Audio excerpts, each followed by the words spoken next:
History is full of amazing stories and memorable people. But we don't care about them. No hits, deep tracks only. Some of the most influential people in the world have been completely overlooked or just plain forgotten. We're digging deep into the history books to bring you their stories.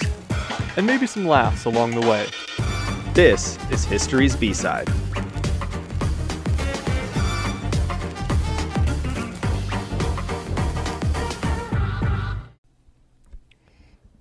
Today's B-Sider is The Man Who Saved Humanity. So I thought we'd start this episode off on a really positive note and, talk about the end of the world. What do you think? Perfect. So, of course, there's lots of different ideas throughout human civilization about the end of the world. The different cultures have had their own beliefs and rituals stemming from the idea of, the end of humanity or the end of our existence. And there are certain things and forces, I think, that definitely play a role in threatening our existence as of right now. I wanted to start off and get your personal opinion on how you think, as of right now, the world is most likely to end. How do I believe the world is going to end? Correct. I have to believe that however the world will end, Mark Zuckerberg will be behind it. Possibly Elon Musk. Is that just because we're going to blame everything on Mark Zuckerberg, or do you have a reason? No, I mean, you've seen WALL-E, right? Yes. Like the movie WALL-E? Yeah. I truly believe that whatever the big box corporation that runs the world that WALL-E is in, I can't remember the name of it, but that's Amazon. That's going to be Amazon. In our post-apocalyptic world, Amazon will be our overlord savior that we all submit to the god Alexa. That's terrifying. So I don't think Amazon will be the cause of the end of the world. It'll just be the only thing keeping it running after our nuclear holocaust. I actually wrote a short story in college for a fiction writing class about these archaeologists in the future that were finding all of these ruins from a past civilization. And in the story, they end up assuming that these ancient peoples worshipped a half-eaten apple because they found apple products all over the place and they thought they were religious writings. Oh. So they assumed because everybody carried these things with the apple on them that was their god. That was your creation? Yeah. It was one of a handful of short stories I wrote for the class, but probably the one I was most proud of. I feel like that's very insightful on your views on Apple at the time that you wrote that. I guess so. I mean, I definitely crossed to the dark side, but I mean, I think the statement I was trying to make was that from the outside, our relationship with technology resembles religion. So it doesn't really matter. They all get our money one way or another. Though if I had to pick one, I would have to go with Amazon. Their customer relations and experience just astounds me. I don't know how they do what they do. Yeah. I don't understand, their operations are unbelievable, and I can't figure out how they can stock their warehouses appropriately, and the most ridiculous crap that you can find on there can be at your doorstep tomorrow. Well, exactly. 10 years ago, that kind of speed and service and shipping wasn't even heard of. I mean, I'm surprised things aren't just materializing in our apartments by now. Not yet. Right. Can we get on that? I'd really like that. Jeff. But I feel like it's not too far off. This was a weird digression. Yes, it was. Let's get back to our topic. What was the question? I don't remember what the question was. We were talking about the end of the world and who we think is going to cause it. Oh, right, of course. So naturally, Facebook, Amazon. If not because of Facebook directly, it'll because some stupid world leader posts something on social media like, the button on my desk is bigger than the button on your desk. I mean, that's definitely going to be it. Let's be honest. So basically, technically, our answer is still social media in some form. Yeah, I mean, social media is pretty much the end of the world already. Yeah, we're already It can't get much worse. Have you watched A Social Dilemma? The documentary on Netflix about social media? No, you know what? I think I said on the podcast that I really mean to watch it, and I still haven't. Ah. And that was like 10 weeks ago. I mean, it's really good. It's not a long watch, but it's fascinating and it's terrifying. I mean, in short, it's about how the supercomputer algorithms that the social media networks use to, send advertising our way that we're more likely to look at and click on is basically ruining our minds and causing us to become addicted. I mean, some of that stuff, and maybe this reflects poorly on me, but like my background is in marketing, and I like think about some of the data that they collect on people, and I'm like, what would you ever need this for? Right. And I know like it's important to have, and you can make it useful in different ways, but it's just like insane that you can track the eye patterns of someone looking Right. at your Facebook Right. news feed and know where to place ads because of the way that the eye patterns scatter when they're reading a line of text. Like that's just so crazy to me that we have technology that can do that. One, personally, that's where the fear comes from for me. I mean, Right. like that the fact that they're able to do these things that we don't even comprehend. Is this episode all about how Mark Zuckerberg saved humanity? I don't think that's quite it, but I think it is telling that we began this episode about the end of the world almost entirely talking about social media. We'd like to thank our new podcast sponsor, Facebook. Facebook is your one-stop business Oh, great. center for advertising, marketing, reaching potential clients, and our new service, Instagram. We're not really sponsored by Facebook, Not quite. as you can probably tell. Man, we could afford a custom recording studio and then, record episodes about how Facebook is ending the world. All right, so let's get into our topic. Yes. Today we're going to be talking about Stanislav Petrov, who was a Soviet officer during the Cold War. And before I give too much away about his story, I want to get a little background on the Cold Wars, just so we have a backdrop upon which to tell his story and allow our listeners to understand the dynamics of this historical event, because it was definitely a very unique conflict. And in one sentence, I think it's best thought of as an era of tension between the United States and the Soviet Union that roughly lasted from 1945 to 1990. So where does the name Cold War actually come from? During a speech to the South Carolina House of Representatives, a man by the name of Bernard Baruch, who was a multimillionaire, financier, and advisor to presidents from Woodrow Wilson to Harry Truman, coined the term Cold War to describe the increasingly chilly relations between the two World War II allies, the United States and the Soviet Union. After World War II, the U.S. and Soviet Union were two powerful outliers in a world that had been ravaged by the war. And while the rest of the major powers focused on rebuilding and recovering, these two immediately went back to threatening each other with big guns. Of course. We love our guns. The USSR, as the Soviet Union was known, ever worried about another invasion by Germany, encouraged its western neighbors such as Bulgaria, Romania, and Poland to install communist governments as a sort of buffer between them and Germany. It's just like insulation. Yeah, pretty much. I mean, their fear was understandable. I think the USSR had dealt with a brunt of Germany's force for at least the first half, if not the majority of the war. But nonetheless, this gave the US the impression that communism would continue to expand unchecked, which was especially bad because the US had developed a large manufacturing industry during the war and was eager to sell its goods to a free market Europe. So I guess this is something I've never really considered, is that the American objection to communism was more economic based than like a fear of a specific government style.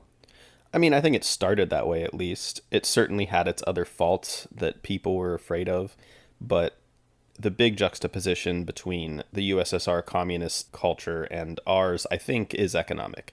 We have this really proud capitalist society that, we hold the free market and freedom above pretty much everything else as a value.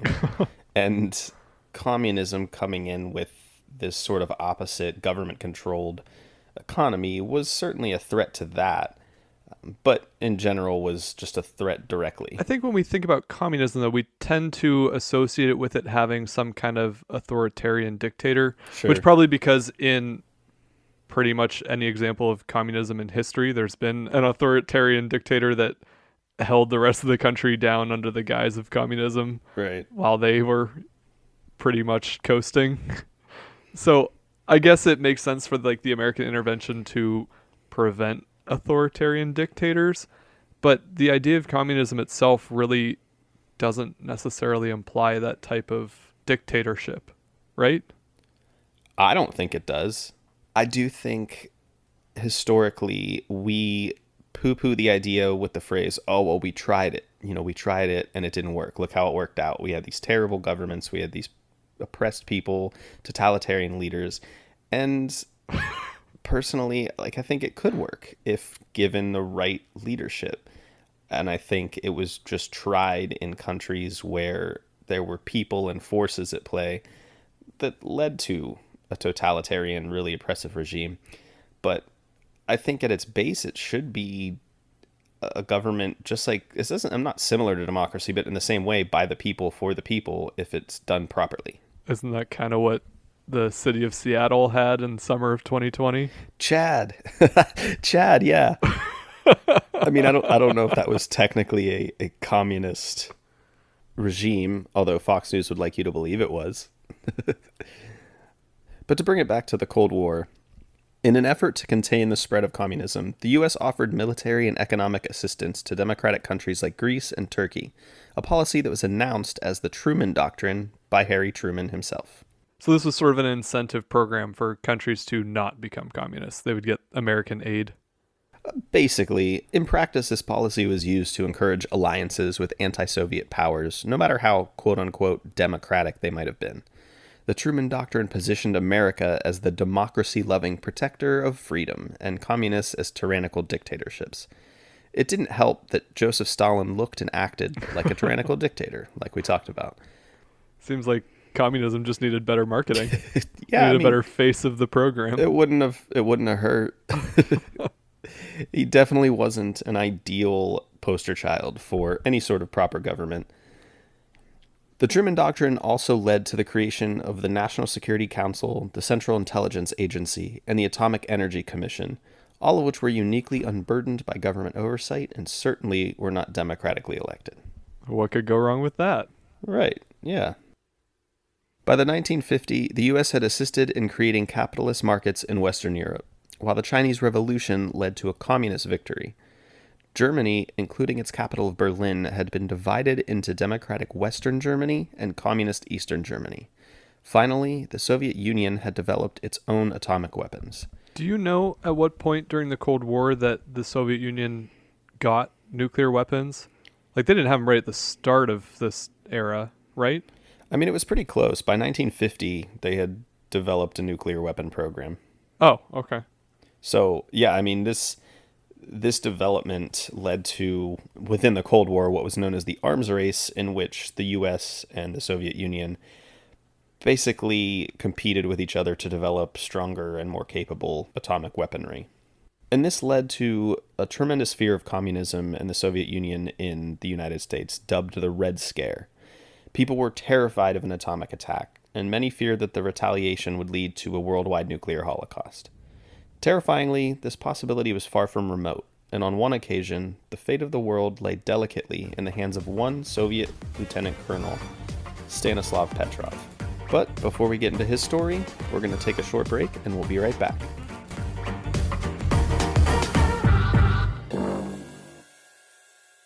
Matt, you like coffee, right? I love coffee. Would you ever want to buy me a coffee? Anytime, Phil. Just say the word. You know, our dedicated listeners could also buy me a coffee. Could they buy me a coffee as well? They could buy you a coffee. This sounds fantastic. We set up this service called Buy Me a Coffee at buymeacoffee.com/historiesbside. And people can buy us a coffee? Yeah, it's really just a way for people to support the show if they enjoy the show. And if they're listening to the show, we sure hope you enjoy it. Yeah, otherwise you're just, wasting your time. At buymeacoffee.com/historiesbside, there's 3 ways that our listeners can interact with the show. Number 1, you can just donate to the show by clicking Buy Them a Coffee. 2, you can join as a member for $10 a month or $100 a year. Being a member gains you some pretty cool perks. You get access to our monthly bonus episode, history's B-side battles, access to our future episode queue, a name shout-out on a future episode.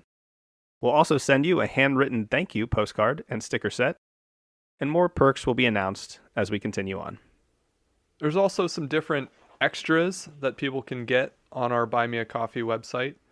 Things like choosing the topic for a future episode. If there's a lesser known person in history that you have an interest in, let us know and we'll do an episode all about them. You can also buy sets of custom postcards, sticker sets, and future merchandise that we add on there as well. Or you can draft your own advertisement script and we will promote whatever you want in a segment like this. The website again is buymeacoffee.com/historiesbside. Matt, Yeah. you owe me a coffee. Oh. Do I get a coffee too? You're buying. All right.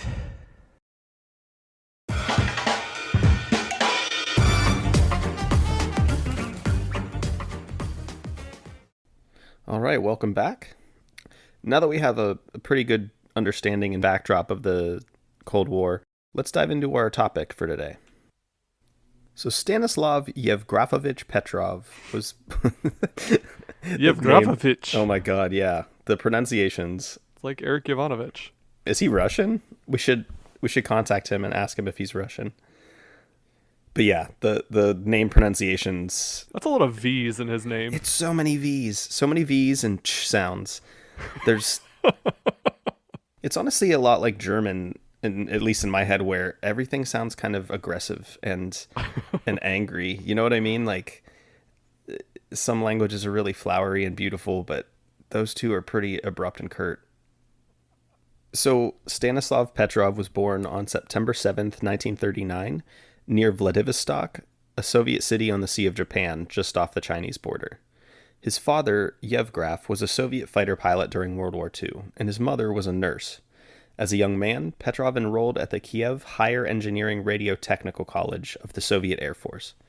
After graduation in 1972, he joined the Soviet Air Defense Forces and was assigned to the unit that oversaw the early warning system, which was designed to detect ballistic missiles from NATO countries. So he really grew up pretty much always at war with you. Not really at war, but like knowing the tensions of the Soviet Union with America. Yeah.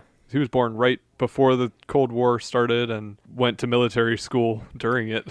Yeah, I think that's a really good point. From such a young age, he would have seen the United States as the enemy. Yeah, ingrained in him. Yeah, exactly.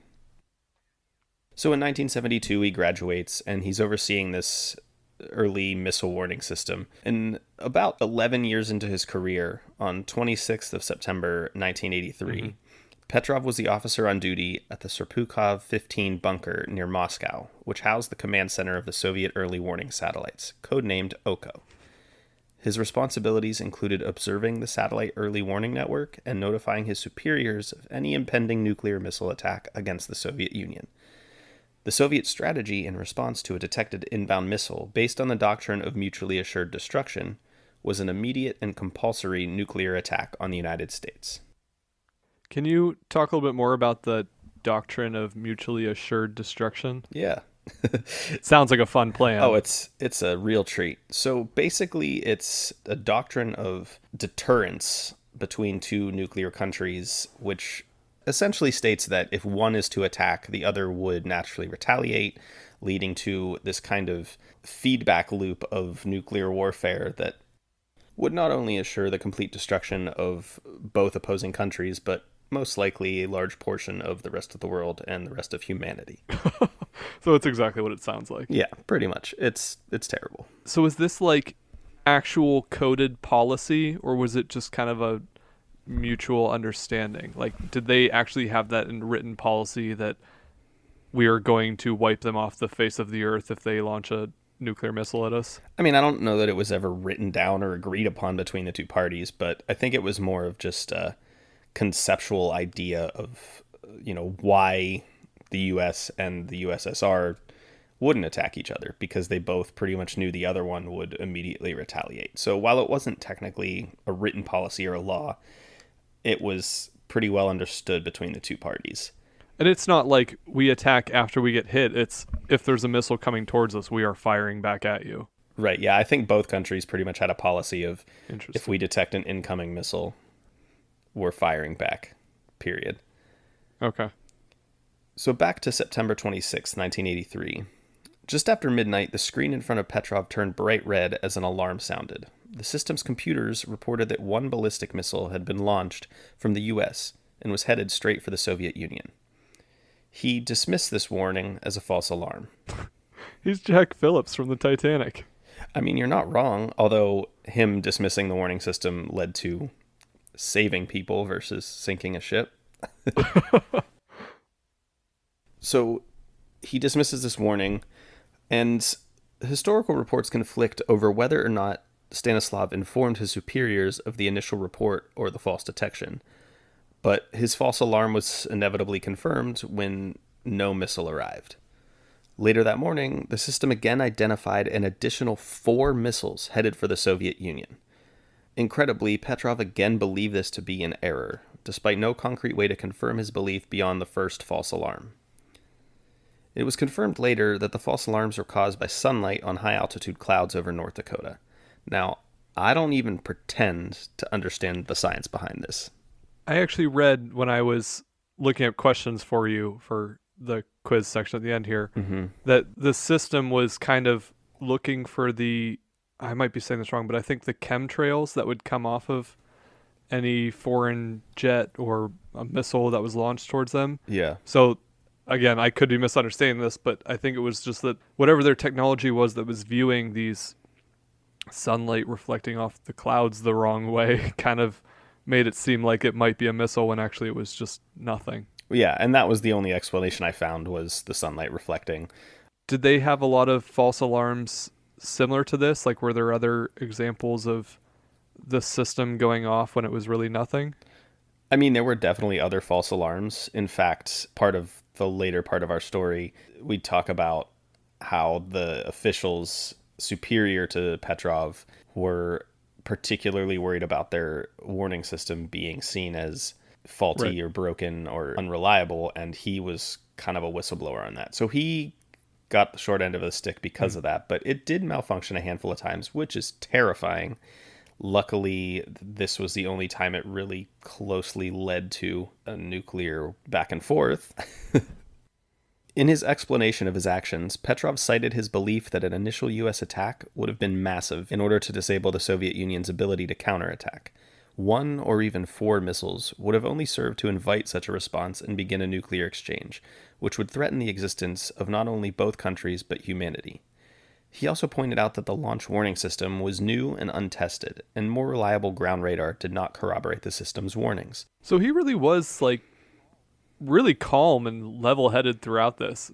If you're sitting in a room that's staring at a machine that's telling you that there's a nuclear bomb headed towards you, and he's thinking through yeah, if they were really attacking us, it would be a lot more than just this, and there's a lot of other implications of what might happen if they were to do this, so this probably isn't actually anything. That's kind of amazing that you could be in that situation and just be that Oh, for sure. I mean, it. if it were me, or I'm sure any of us, things might have turned out differently, because I've never had a possible ballistic missile headed for me. But I definitely think he deserves all the credit in the world for his ability to think critically and carefully and, like you said, calmly, while in one of the most dire, life-threatening situations for both him and his country and his countrymen. I'm going to make our early off-the-wall digression tie in here. The Facebook algorithm would have read this as a nuclear bomb and automatically launched a retaliation. So it takes human intervention, not the robots, not the Facebook social media, to prevent a nuclear war here. We're really swinging for the fences on that Facebook sponsorship here. In a 2013 interview, Petrov said at the time he was never sure that the alarm was erroneous. He felt that his civilian training helped him make the right decision. He said that his colleagues were all professional soldiers with purely military training, and following instructions would have reported a missile launch if they had been on his shift. So that's actually an interesting comparison. I've never really thought about the military versus civilian background. I wonder, Right. I guess if there are other world conflicts that were caused, or I guess could have been avoided by either different military versus civilian person making the calls there. Well, I mean, if you consider that the hierarchy structure in most militaries is you get your order and you follow it, period. There's no questioning. You don't get to like critically think about what you're doing. I imagine there's lots of examples of civilians or even military people disobeying orders and having things turn out better as a result for everybody. I mean, I don't know how their leaders felt about their disobedience, but Yeah, I mean, that's not to say that one approach is necessarily better than the other. I mean, fortunately, right. he didn't sound the alarm to retaliate because he might have been a little bit more cautious because he was a civilian. But if it was actually a nuclear bomb headed towards the Soviet Union, like, Right. it probably should have responded in the right way. And the fact that he didn't would have been very bad for the Soviet Union. I guess it depends on your perspective of what side you're rooting for there. Yeah, certainly. I mean, yeah, if he was, this all hinges on him being correct. Like, if he was wrong, he's basically the man that brought down the Soviet Union. I mean, that's true, I guess. right? Like, But you only get one decision whether or not to retaliate. You're either going to get hit by a bomb or you're not. right. So after the false alarm, the Soviet army launched a massive inquiry into the incident. Petrov underwent intense questioning by his superiors regarding his judgment. Initially, his decision was met with praise. General Yuri Votintsev, commander of the Soviet Air Defense's missile defense units, who was the first to hear Petrov's report of the incident, states that Petrov's correct actions were duly noted. Petrov himself states that he was initially praised by Votintsev and promised a reward, but recalls that he was also reprimanded for improper filing of paperwork because he had not described the incident in the war diary. Despite the enormous gravity of his correct actions, he was given no honor or reward. According to Petrov, this was because the 1983 incident and other bugs discovered in the warning system embarrassed his military superiors. Had they officially recognized his actions, they would have had to officially recognize their failure. Well, that makes sense. I mean, that's probably Yeah. pretty common in autocratic or, I mean, I guess almost any government system. You don't see them saying, oops, we messed up pretty often. I don't feel like this would have been much different in the United States, so... It is worth mentioning that he did disobey the official procedure of his post. Operators were to report all relevant information to superiors. I wonder, I mean, this is purely speculation, but do you think that they may have questioned his loyalty to the country? Like that he might have been working on behalf of the Americans by not reporting it? Yeah, I mean, I can't speak for the Soviet Union. I imagine that was so. I think at the same time, if this had been reversed and happened in the United States, he certainly would have been attacked by certain people for working for the Soviet Union as a spy. Yeah. Eventually, he was reassigned to a less sensitive post and eventually left the military to work for the research institute that developed the early warning system that had malfunctioned. He later retired to care for his wife after she was diagnosed with cancer. After his retirement, it's reported that he had a full nervous breakdown. Oh, do you know from what? Was it a result of these incidents, stressful job?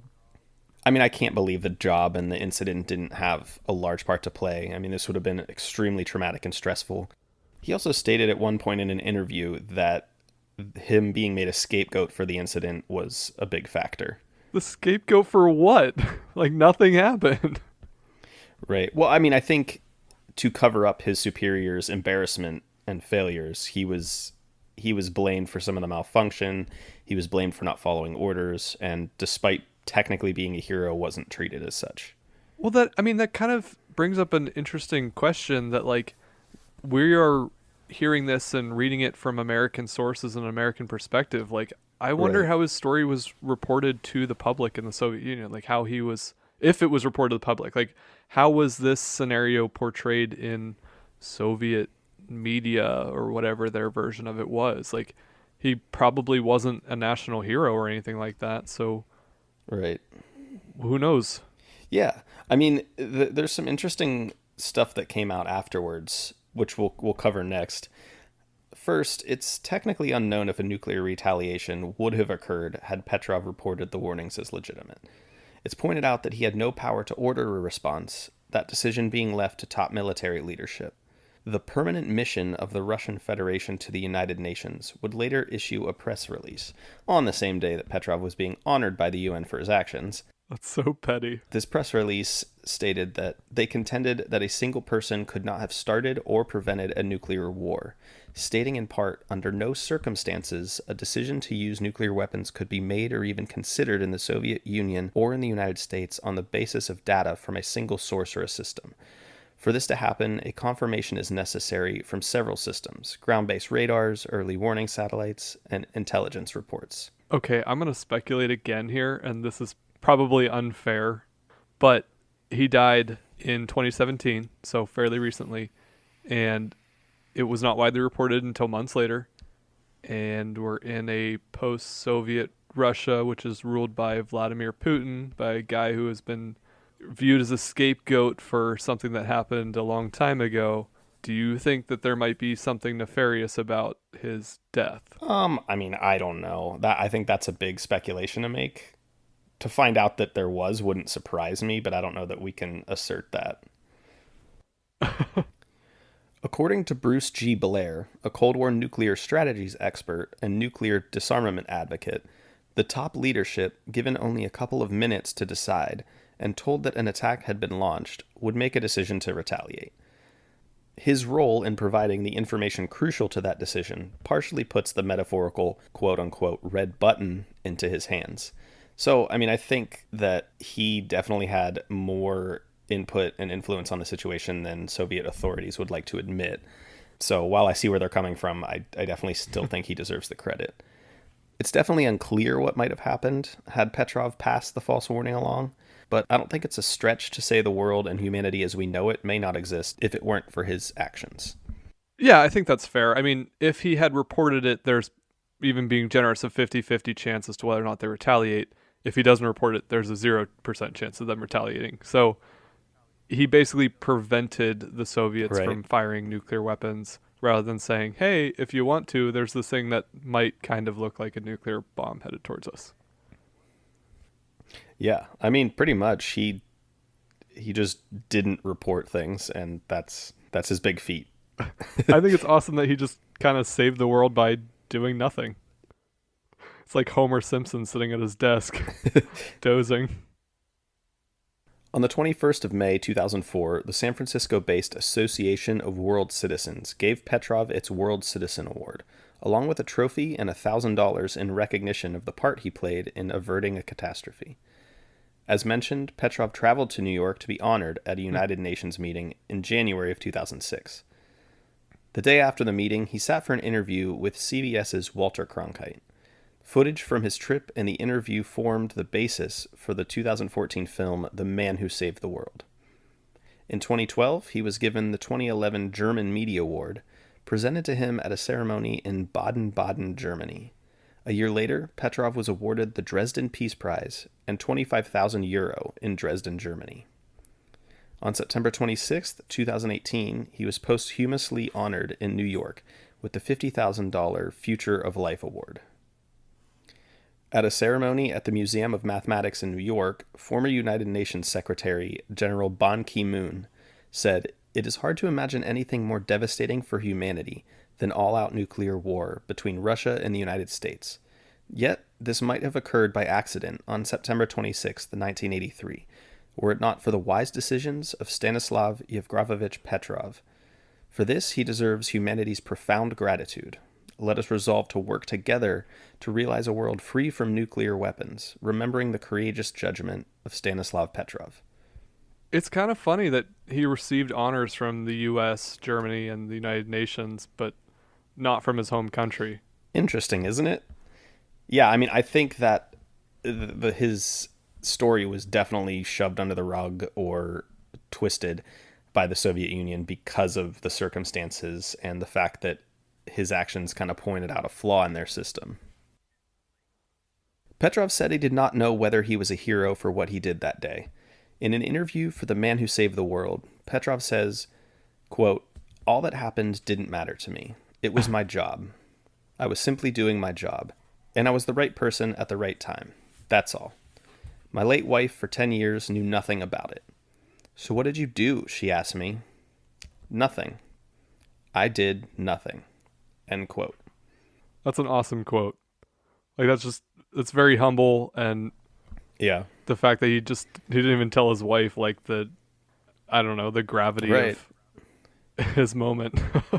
Yeah, I mean, he certainly doesn't appear to me, at least, to be somebody trying to capitalize on the moment or tell himself and his story as a hero. But You get home from work, you take your shoes off, crack open a beer, sit down on the couch, and then every sound you hear out the window the rest of the night is, oh, please don't let that be a nuclear bomb. Oh, man. right? Like, oh my God, this would be terrible. And that's why I say, like, it wouldn't surprise me if he had pretty severe PTSD. I mean, this is an extremely stressful job in general, and to undergo. No, it's just, Right. nothing happened. Yeah, I mean, to undergo an incident like that at work and then to just move on with the rest of your life, especially while you're kind of being treated poorly and unfairly by your superiors, it's incredible. And to stay humble through all of that is I think really commendable. Yeah, it's another cool little story from history that, someone who is otherwise pretty unknown might have saved the world. Ready to get into your quiz on this one? Yeah, I think so. Let's do it. We'll be right back.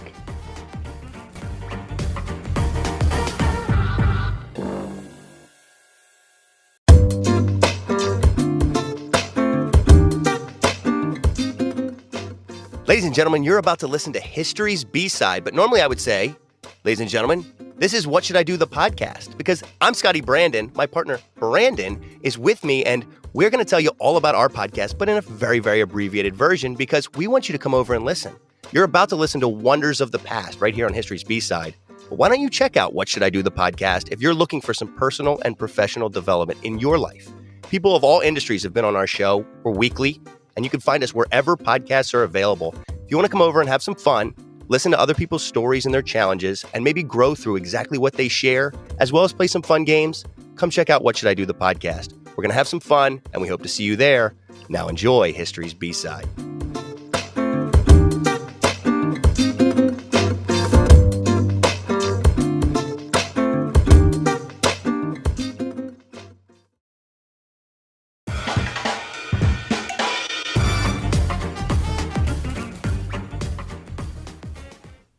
All right, we're going to get into today's quiz. We like to end every episode with just a short 3-question quiz to see how much today's host studied about and around his topic, and maybe you, the listener, has been following along or knows a little bit about the topic going into it, and you can try to answer some of these yourself. Are you ready? Yeah, let's do it. I'm excited. I don't know how well I'm going to do. I actually don't think they're terribly difficult. I think for the most part you can guess them. There might be one that's kind of out there, but I think you'll do okay, I hope. Okay. The first one is actually my favorite of the 3 questions, but I wanted to put them in sort of chronological order. So your first question is sort of just about the Cold War in general, or at least an earlier portion of it. So in 1958, this was part of the Cold War era demonstrations of strength and might between the US and the Soviets. The United States Air Force developed a top secret plan to do what? Oh my God. And I don't know that this helps you, but it was called Project A119.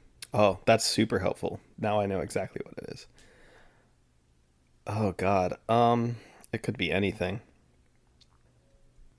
Let's go with spy planes. Spy planes sound good. I think you're trying too hard. It's just to show off some strength and might. Something just to show off how powerful they are.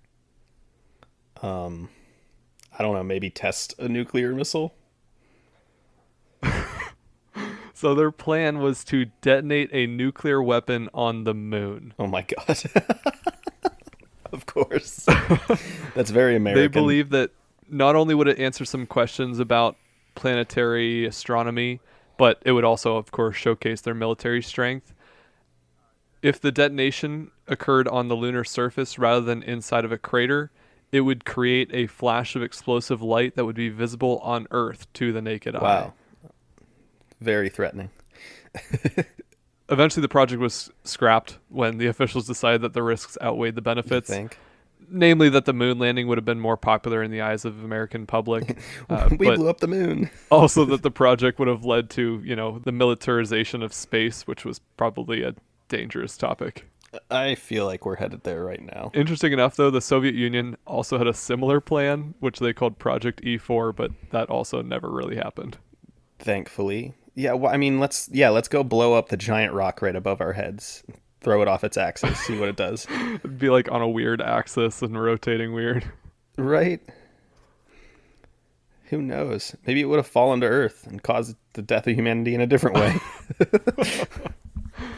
Probably a good thing that didn't happen. But I like that was their plan, like 11 years before we landed on the moon in general. Oh my god, right. The second we have explosions, I'm just like, where can we set these off? Question number 2. You mentioned that Stanislav Petrov worked with a warning missile defense system called OCO. What does OCO mean? Oh my god. I have no idea. I have no idea. It's not an abbreviation. It's a translation. I mean, it sounds Japanese, but I doubt the Russians would have been using a Japanese code word. Well, it's an old Russian term which translates to eye, like your eyeball, which is obviously appropriate because it's a monitoring detection satellite system. It was developed in the early 70s and continued to be used until it was replaced in late 2015 by a new system called EKS, which is an abbreviation, and don't ask me what it stands for because it's some weird Russian words. It's good that we were using this possibly faulty system all the way through 2015. I looked it up, but I figured, number one, I didn't want to struggle to pronounce it, and number two, didn't really matter. Wasn't important to this episode. Question number 3. What movie, which debuted in June of 1983, more than 3 months before this incident occurred, depicted an early warning system's false alarm of a thermonuclear strike? Oh my gosh. What movie? I don't know. I know I haven't watched it. Yeah, I wouldn't have had a chance on this one. The movie was called War Games. It starred Matthew Broderick as David Lightman, who is a young hacker, like a computer hacker, who unwittingly accessed a United States military supercomputer programmed to predict and execute nuclear war against the Soviet Union. Oh, great. The movie was nominated for 3 Academy Awards and was the 5th highest grossing film of 1983, raking in $79.5 million. Nothing like that Cold War drama. It's actually like scored pretty well. Like it has good reviews. Yeah, I'll have to look it up. It's Never seen it. Never really heard of it, but must be good. It's been a while since I watched anything with Matthew Broderick in it, so I'll have to give it a check. The old movie questions are always going to be terrible for us. Yeah, I mean, I'm definitely not Yeah. what I would consider a movie buff, and you've admitted to not being such, so we're always going to get stumped with movie questions, movie trivia. I don't know how people remember that stuff. And I wouldn't have had anything to say about any of them because I don't watch movies. Right. Yeah. That's okay. We talked about social media instead and how it's the bane of our existence. Yeah. I'm sure everyone listened thoroughly to that section and made it all the way here to the end of the episode. Yeah. Thanks for listening to our conspiratorial QAnon start to the episode. Our QAnon start. Just to be clear, we are not QAnon. That was a joke. We are definitely not on board with that. Good to make that distinction right at the end of this episode. We are Yes. not QAnon. Definitely not. I'm glad you clarified that. No problem. I'm always here to do what I can. Slavery, bad. Nazis, also bad. QAnon, bad. Bad. Vegetarians, you guessed it. Man, a vegetarian dig right at the end. You got to do that. As always, we really appreciate you guys listening, supporting us. If you have any questions or comments, please reach out via social media or historiesbside@gmail.com. And we'll see you next week. History's B-Side is an independent, listener-supported podcast. Leave us a review or subscribe to the show on your favorite podcasting service. And follow along on Facebook, Twitter, and Instagram @History's B-Side. Send us your feedback or inquire about sponsorship and advertising opportunities by emailing us at historiesbside@gmail.com.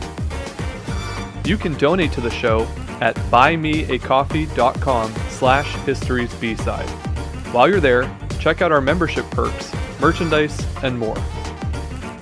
This episode was researched and produced by your hosts, Matt Melito And Phil Hall. Thanks for listening to History's B-Side.